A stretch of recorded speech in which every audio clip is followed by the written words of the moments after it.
Resolutionary Leaders, Season 2.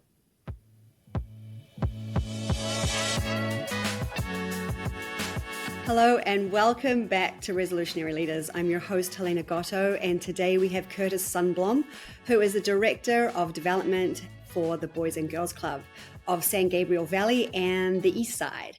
So welcome to the podcast, Kurtis. Thank you. Thank you for inviting me to join you today. I've invited Kurtis today. This is the second season of my podcast. And last season, I was interviewing a lot of people around workplace challenges, conflict. And I realized how many people are absolutely miserable in their jobs and just feel powerless to do anything about it. And so this season, I want to focus on people that are doing inspiring things, doing meaningful things, love their jobs, and are really having an impact. And that is our Kurtis. I call him our Kurtis because he's actually my president of the Marina Del Rey Rotary Club that we started together back July the 1st, 2024. So we're pretty new and we're doing some amazing things. So let's start, Kurtis, by tell me a little bit about your background and also how you got on this track of you just being the dude that makes things happen. Sure.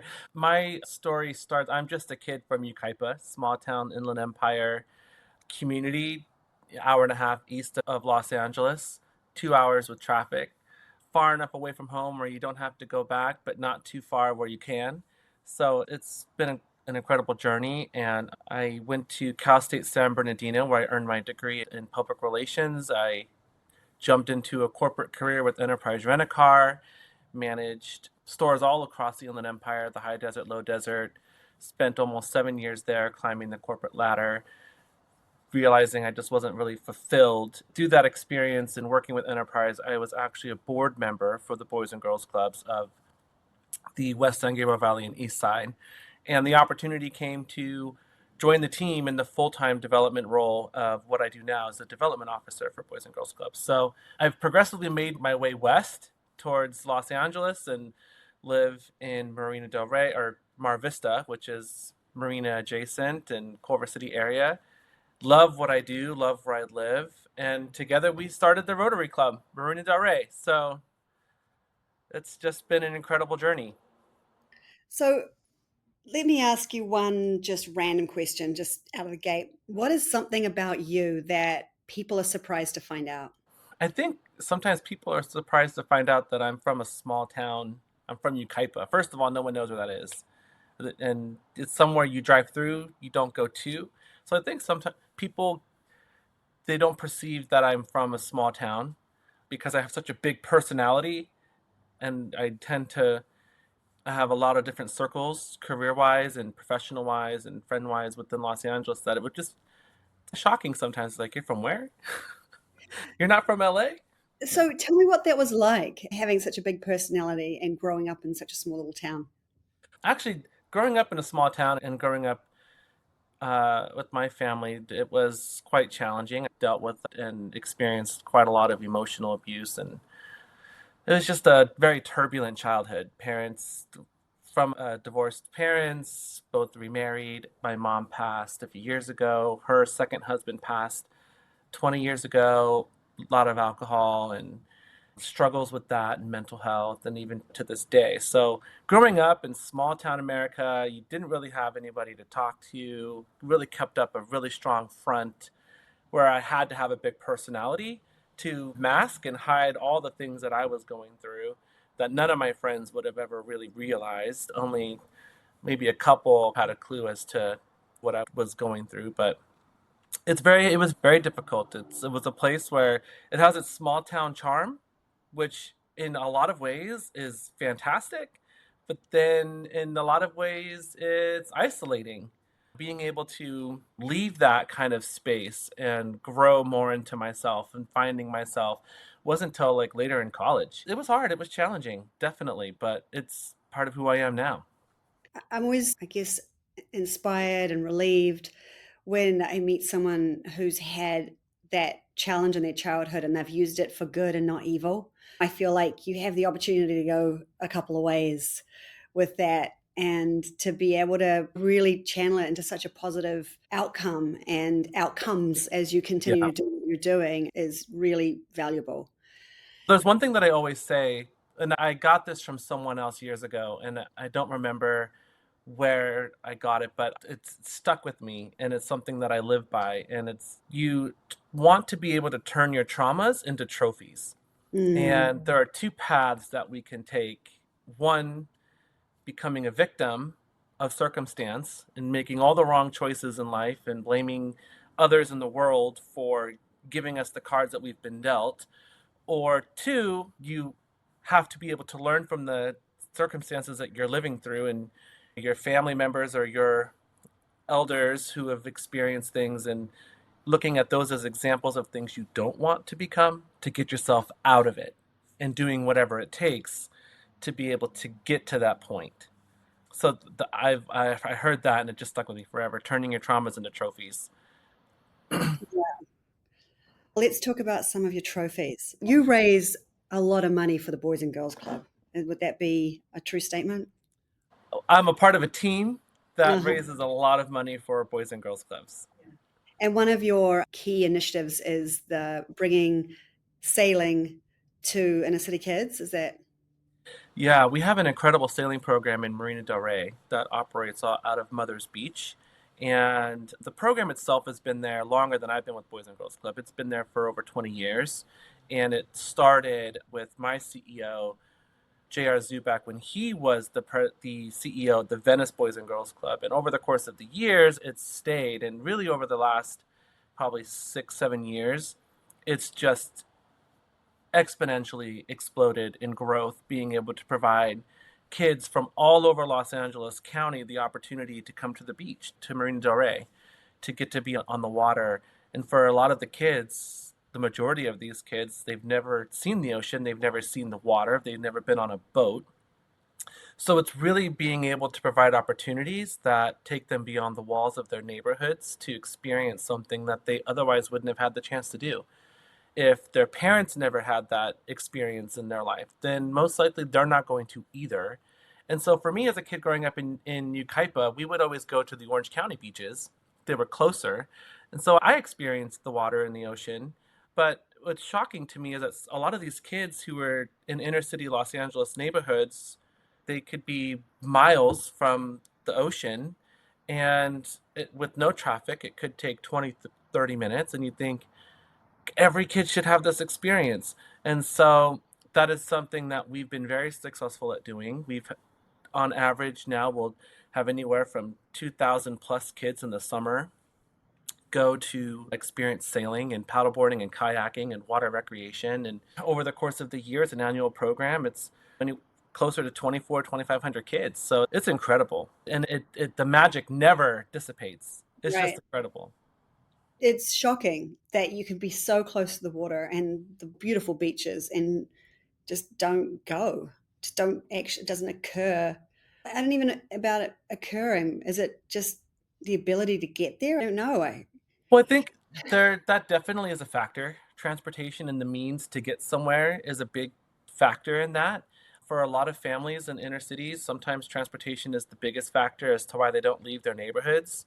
It's not like public transportation is the best option in Los Angeles. It's not like you can just take a city bus to get down to the beach and back, and it's that easy. But a lot of times, too, what I've come to learn is that if you never experienced it, how likely would it become an opportunity for you to take your kids to do it? Because you wouldn't know where to go or necessarily where to uh, or pay for parking, or even it's just it becomes an obstacle, or it just becomes not a reality even in the realm of a potential of what you could take your kids to do if you as a parent never experienced it. So let's move on to something very close to my heart, which is, and also we partner, our Rotary Club obviously partners with the Boys and Girls Club and the sailing program because it's awesome. And we are the Marina Del Rey Club. So Mm-hmm. there's that. But let's talk about how we took a situation, and you and I were a couple of the instigators. There's a couple of us, and we took a situation where we felt that there was an opportunity to really elevate the the talent that and the people that we were around. And we've started this club, and Rotary's been around. People are like, what's Rotary? Or they know what Rotary is, and they're like, oh, it's a bunch of old dudes sitting around. It's just Yeah. and that's just not what our club is. But yeah, I think that our club has moved into 2025, and we have amazing diversity. We're focused on the issues of the moment. We just had the most incredible Yeah. response from buyers. We picked you as the president, right? We were like, okay, Kurtis has got the energy. I got too many kids to be doing this. We don't want Peter to be the face of this because he's an old dude. And we were all very open about it. But I can't imagine having done what we've done without you being at the helm and your vision as a leader. So I just want to dive into that a little bit, because I think as humble and everything as you are, I think you have a lot of value to give people listening of how to inspire people and do what we've done. First of all, thank you. I love the compliments. You're right. I am a bit humble. And I think when you were talking about how the club looks now in 2025, I think Rotary needs to, and it is in a lot of ways, but the way that our club looks and feels and operates and the culture that we've created needs to become Rotary in 26 and 27, because there are a lot of young professionals, even senior professionals, retirees, who are all looking for ways to give back and grow and learn from each other, that there's just a lot of untapped potential. And when you give people the opportunity to take charge of their own position, whether they're a director or a committee member or just a member, if you feel empowered to want to do your best and be your best, then you're going to be successful. And as a leader, you have to be willing to give people the opportunity to fail in order to learn and succeed. And one of the things that the only thing that I wanted out of our first year was for every member to feel like they had fun. Because, one, typically everyone, we're a volunteer organization. And actually don't like being called a volunteer organization, because we are all stakeholders. We do pay dues, and we all have an investment of our time and energy into what we are creating. So everyone has an equal share to the organization that we're creating. And so I feel not only do we need to have fun, but there needs to be an ROI. And that ROI is a two-way street. The organization deserves to have your best, and you deserve to have the best of the organization. And I think when you frame that, or when you model that framework, it really is a recipe for success. It doesn't matter if you have 10 members or 100 members. We're almost double in size, and we're not even done with our first year. And it's quite incredible because, like you said, Rotary has this perception in a lot of places that it's just an round table of old men that sit around and do business together. And a lot of that is history and its reputation, but we're people of action. And when you adopt that motto and you live by it, you're going to see growth and success. So it's been incredible. We have an incredible team of people, of humans, that all have strengths. And when you give them the ability to tap into those strengths and trust in their own abilities, you're only going to win. Yeah, and I think that Rotary's motto is service above self, and it's got nothing to do with religion or politics. No. It's really just about being of service to your community and to the greater.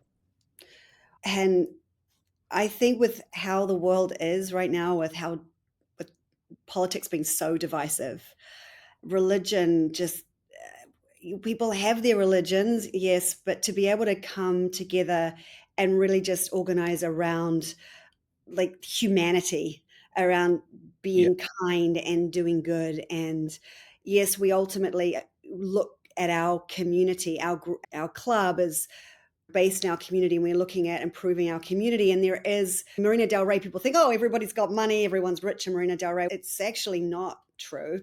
We have a bunch of seniors that are on that get Meals on Wheels each week that we've identified. We've got homeless people, we've got Mhm. sex trafficking that happens in the marina. There is a lot of need, not to mention having clean water and pollution and all of that we're looking at. But the ability to do that in our community, but also because Rotary's so big, it's like, what, it's been around for 115? How many years? 105. 25? I think it's 105 or 110, something like that. It's over 100 years old. I know that the LA5, I was at a thing with them on Friday, and they said something about that being around for 115 years. I've So, been. and they were like the third Rotary Club in the world. I don't know, but so it's been around for a long time. But I think marrying all of that knowledge of being of service and part of what the older generation bring to the table, and we've got such a brain trust throughout Rotary, and then bringing in what we're bringing in is, I think this generation, the young generation, they want to give back already. Like they're just in a different space than our parents were in, where they were just busy trying to make money, get food on the table, raise their family, and then they start thinking more about Philanthropic causes. philanthropic. That's a good point you bring up, because I feel like with the advent of social media and the internet, it's really made our world a lot smaller, and it's brought a lot of issues abroad to our own backyard.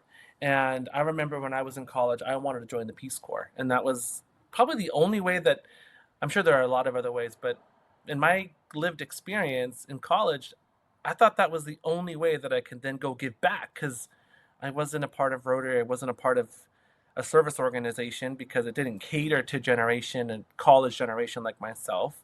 So I felt, okay, maybe it's only the Peace Corps. And you only were aware of things happening if you did research or you read specific international media organizations or broadcasts and whatnot. But I think with the advent of social media, it's really brought everything so much more intimately into our circles at home, which has created an opportunity for younger generations to see what's really going on, to want to get involved. And so I think when you live that motto, service above self, you think, how can I be of best service to my community, locally and abroad, which hopefully will create a better world for the rest of us to live in? Because our parents and our older generations, grandparents, they they're really going to be more at that point. I would imagine they probably were more concerned with their own neighborhoods, our own little league fields, or our own whatever situations in our backyard, because it really impacted us on a daily life. And also, they were having children so much earlier. When they were 21, 22, 23, I wasn't even thinking like that. So you've got 10 years, really, people are having, young professionals focus more about having children in their early 30s. So you've got this 10-year window of all of that energy that it takes to raise a family. Now that's going into their careers and the ability to Yeah. And I think, a lot of that, there's a lot of factors that explain that. More and more women who are becoming more career driven, who are choosing to start families later in life. The cost of living is just exponentially more expensive for my generation, younger generations than myself, to ever even consider buying a home, let alone right. a studio apartment or condo. You look at that and you think, younger generations can't afford to start a family. So it's pushed that back by quite a lot, quite a lot. And what it's making me realize is I've got children, and the meaning that having a kid, like what it for you, like you suddenly have meaning for all of it. Making money, being how living, taking care of yourself so you can live forever and be there when your kids have kids, and it shifts your perspective. But life feels so rich when you have kids. So it's creating that meaning earlier on for this generation who can't wrap their head around starting a family yet. Yeah. But that also provides an opportunity for, like, I'm going to be 38 this year, and I think about my generation and all of the people I know that I've graduated with, and all of my friends in my circles who don't have kids, they have more time to give back. They have more time to volunteer. They have more time to be in a Rotary club, be the president of a Rotary club. If I had a family, I don't know if I would have the ability or the time to be the president of the Rotary club. I'm in a unique position where I'm not new in my career. I'm pretty well established in my career, but I'm also not in my senior years where I'm raising a family, trying to juggle all that, which would impact my ability to really give back and be involved. When we look at the Heart of the Harbor, the initiative that we launched in response to the fires, you look at our volunteer base, and we had close to 200 volunteers, but they were all in their 20s. The majority of them were in their 20s, maybe early 30s. There were a lot of our members who were senior, but mostly all the volunteers that gave back their time, their hands-on time on weekends, weekdays after work, were younger generation because they don't have the obligations and the responsibilities of raising a family at home.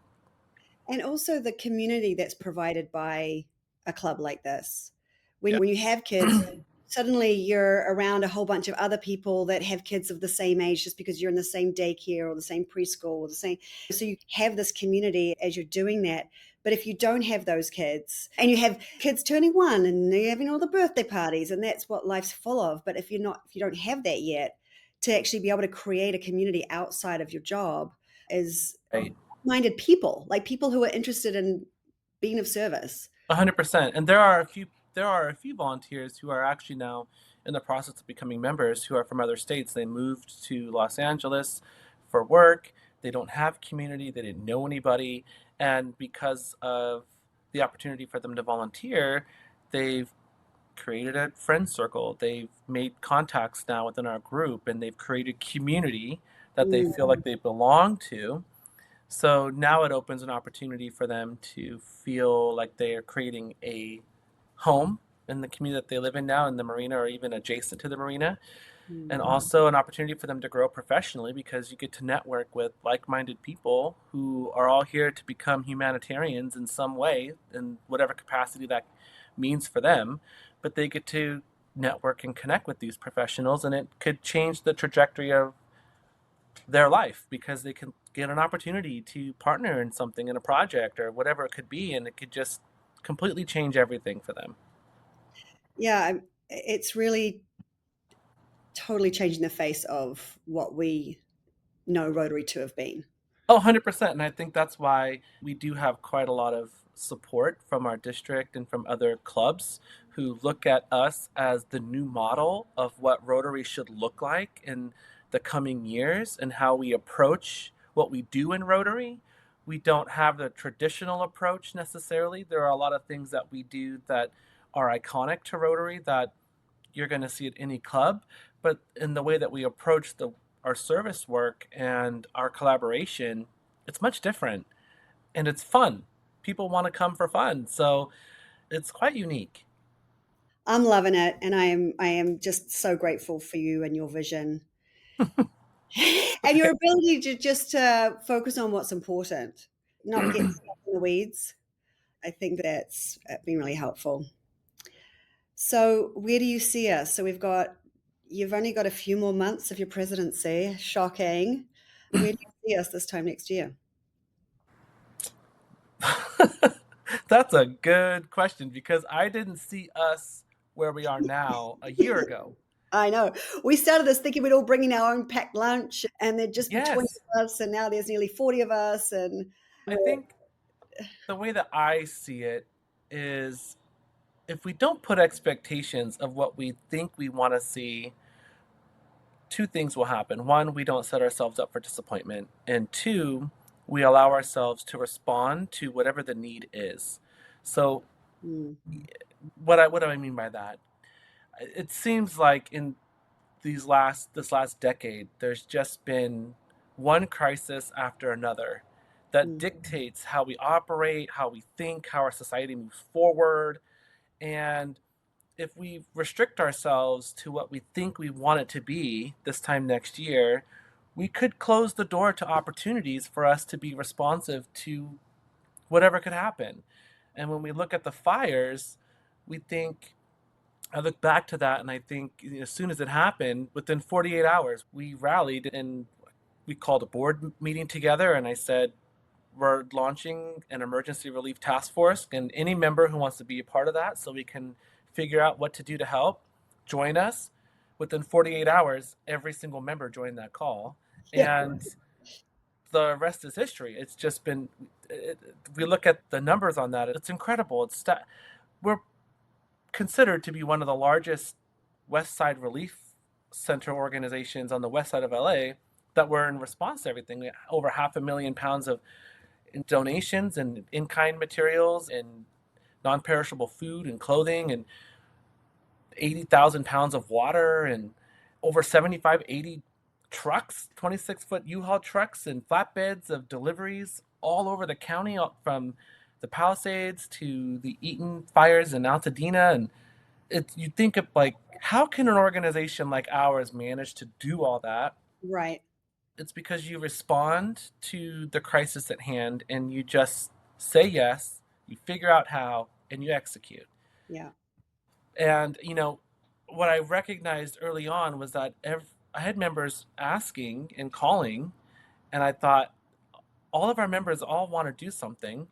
So why not harness this energy and really make something impactful, because everyone would have done something on their own and it still would have been great and everyone would have felt accomplished and we would have supported everyone in their own endeavors. But instead, why not grab the bull by the horns? Don't have it all figured out, but guess what? You don't have to. All you have to do is trust in each other to move forward, figure it out, and make it happen. And the rest is history. There's a lot of value in the being nimble like that and not being stuck in your way and the way of doing things. Yeah. And then there's also the other hand of not having the processes and not having those things in place that you're trying to work out. What do we need? What do we not know? What do we need to do? That was. It can be tricky. It's not always popular to say yes, figure out how, and execute. Yeah. Because everyone has a different way that they prefer to operate and manage a process. And being mindful of that, I've had to really learn how to slow down the yes process a little bit, but not saying yes either. Yeah, it's like funneling the yes into a process. Like, yes, and then we're like, Say yes and delegate the process to those who are process oriented. You guys work it out. You work it out and let me know how it goes.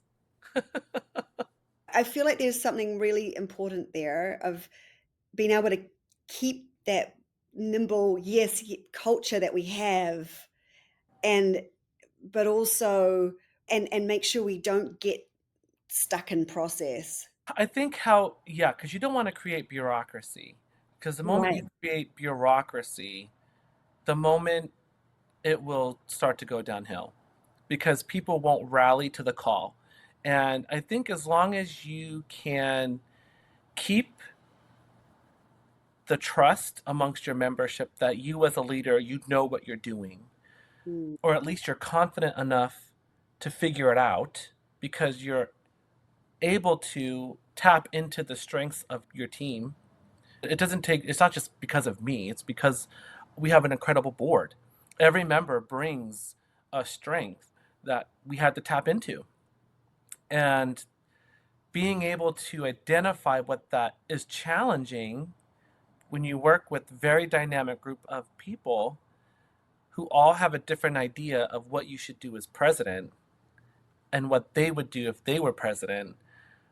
But you have to still harness that, knowing you're going to ruffle feathers. But as long as you come out of it at the end, the feathers are still intact. And people will learn to adapt a little bit. And it's been a learning process, I think, for all of us on the board and as an organization, because for being 8 months old, we don't have a history to lean on for what we've done in the past. All of us have experienced what we went through during the pandemic, and how, as an organization of Boys and Girls Clubs, how we had to pivot, stay relevant with the services that we're providing, as a lot of nonprofits were failing across the county and across the country. And we're thriving because you can pivot and you can move by staying nimble. And by being able to stay like that is important, because look what happened now with this crisis. And God forbid something happen in the future. But let's be real, Going to. It's going to. I mean, something it's will just so. happen. And we are going to then use all of this lived experience as like a rubric or a framework to work from. And I think as long as you're able to stay focused and you execute on the things that you say you're going to do, and you tap into the strengths of the people that are around you to make it happen, you're going to be fine. And as long as people can rally to that and feel confident that's going to happen, you're going to be fine. Yeah. But it takes communication, It, it takes understanding, it takes flexibility, and that's hard sometimes. I think people's ability to manage risk is really important. Some people are just so risk adverse, and some people aren't. And that is so important to have both those perspectives in a situation. So you've got someone telling you what all those risks are, because that's not your nature to look at all the risks. But then you've got that ability to work out how to get through those. That doesn't paralyze you. Correct. Risk doesn't paralyze you. But it's for, I think, in our experience with the board, has been us with those two different perspectives of trying to, you and I are both we're not risk adverse. We're like, we'll work this out. We'll be fine. We'll work it out. It's going to work out. Right. And then we have other people on the board who are very much, I need process, I need structure, and both perspectives are so important. And you have to have both of those Yeah, perspectives yeah. to be able to be successful. Yeah. Because if you don't have both of those perspectives, that yes mentality can very quickly spiral out of control and put Mhm, everything at risk. mhm. And the one thing that you always have to be mindful of is what you're saying yes to will jeopardize the organization. And as long as you're never putting the organization in a place where you're jeopardizing anything, it's okay to take risk and even fail. There's nothing wrong with that, as long as a leader you can own it, learn from it, and not make the same mistake again. But being able to lean in on your process oriented folks who need that, like you said, they need that structure, they need that process, they need to mitigate risk at any turn. Is every T crossed and every I dotted? Is the grammar correct? You need that, because that's what's going to keep it buttoned up and moving forward. But without the person that's willing to say yes and take the risk and look at the opportunity and grab the bull by the horns, sometimes your process risk oriented people might see it not taking that opportunity. They might not seize that opportunity, and they probably won't seize that opportunity because they won't think we don't have the capacity. You're not going to have the capacity unless you really try to grow into it. Like, Absolutely. And I feel like, and it's the communication back and forth between those different perspectives that is so difficult, but so important. That has to keep yeah. going And I back think and it's also recognizing what hill not to die on, right? forth. You're going to Right. win some, you're going to lose some when it comes to disagreements. And I love having disagreements because it's healthy, right? For a board and for members to challenge one another, it's healthy and it's necessary. You need to have that because it challenges your way of thinking. If no one challenges your way of thinking, your confidence might turn into cockiness, and that could be damaging to an organization. And And the yeah, Sorry. I was going to say, and the more conflict, the more you disagree and then work your way to the other side of that disagreement and find a mutually agreeable outcome, the stronger the trust is. You, yes, you just feel a level of safety that, hey, we can get through this. The next time something comes up, it doesn't feel so scary because you've been there, you right. got through it, and you were fine. And I think that's the process that we've been going through as a board, because there's been the fire. We were already going fast, and then the fires happened and we went light speed, making decisions and doing things. Yeah, And I think our ability to miss that piece of communication, then come back around and have that communication, is allowing us to build the trust and getting us to a really strong place. I agree. And it's not for the weak-hearted. No. What is it? The faint of heart? No, I think taking a leadership role is definitely not for someone looking to sit on cruise control. Someone who wants to please everybody, who needs to be liked by everybody, although Right. they And are, but still. you're not always, what I think is it's okay. I want to be liked by everybody, but I don't need my decisions to be liked by everybody. What do Right. I mean by that? As a person, as a coworker, as a colleague, as a fellow Rotarian, I always want to like and love those that I'm around. Mm-hmm. I don't have to agree with your decision or your argument, but I can agree to disagree. And that's where, yeah, you're right. Like, you don't, not everyone has to like you, but I would hope that they would like me. They don't have to like maybe a decision, but that doesn't hinder us from liking one another and having respect and wanting to work together. Yes, it's a fine line of the need to be liked influencing the decisions you make, and being okay with the risk of people not liking you because you believe in the decision you're making. Like, you're going to be like, I just feel like you're not afraid to make an unpopular decision, afraid that as much as you want people to like you, you are very likable. People do like you, but that doesn't influence your ability to make a difficult decision. Right, because if you're making a decision and you're making it from a place where it's coming from an authentic and genuine care for the organization and Yeah. it's coming from a good place with good intention, then you're going to be fine. It's when you start getting in the gray areas of making decisions that could be for your own benefit or things where it's just questionable, like, why would you do that? It should never be like that. Even making hard decisions that aren't popular, if you make it for the betterment of the organization or you're making the decision coming from a good place with good intent, then you're generally going to be fine. Yeah, and that's the foundation of conflict resolution. It's like, where's our common ground? Where can we, Yes, yeah. what can we all agree on? And we can all agree that we want what's best for the organization. Right. And And I yeah, think it's also important too, as the president, I value everyone's opinion equally, whether they're a board member or not a board member, or even just a volunteer. But specifically as members, like I said earlier, we all pay dues and we all have an earned stake in this investment in this organization. So everyone's opinion matters. And as the president, sometimes you don't like you're not going to the feedback that you're getting, but it's equally as important as the good feedback. Because if you're a paid member and you don't feel like I'm listening to you or that your voice is heard, you're not going to stay a member. Our mhm. organization will only survive and thrive with membership. Otherwise, we won't have an organization. Our members are the most important asset that we have. And as long as they are always put first, that's all that matters. Thank you so much for just, I want to say, shooting with me. It was good. It was good to kind of just for me to nut a couple of those things out in my head. I'm excited. I'm excited for the future. No, I think I'm excited.